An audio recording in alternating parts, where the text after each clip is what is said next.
Cette partie du conte voit Vasilisa demander du feu à Baba Yaga, qui accepte à la seule condition que Vasilisa accomplisse quelques tâches ménagères en échange. Les tâches psychiques de cette période d'apprentissage sont les suivantes. Rester auprès de la déesse sorcière, se familiariser avec les grands pouvoirs sauvages de la psyché féminine. Arriver à reconnaître votre pouvoir et le pouvoir de la purification intérieure. Nettoyer, trier, nourrir, produire des idées et de l'énergie.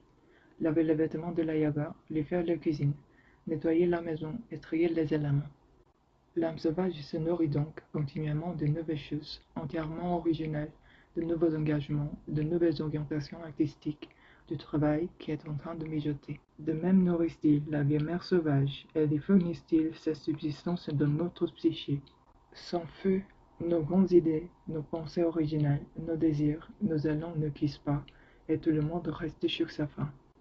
En revanche, de ce que nous faisons avec flamme va lui plaire et nous alimenter toutes.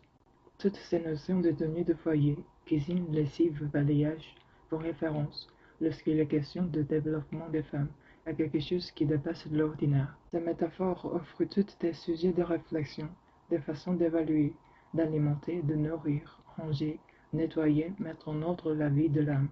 Vasilisa y est initiée et son intuition l'aide à accomplir ses tâches.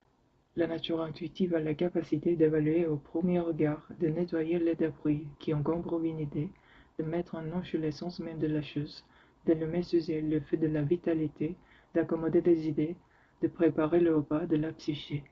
Par le biais de la poupée d'intuition, Vasilisa apprend à trier, comprendre, tenir en ordre, débarrasser et nettoyer les prémices psychiques. Elle apprend également qu'il faut beaucoup de nourriture à Baba Yaga pour faire son travail.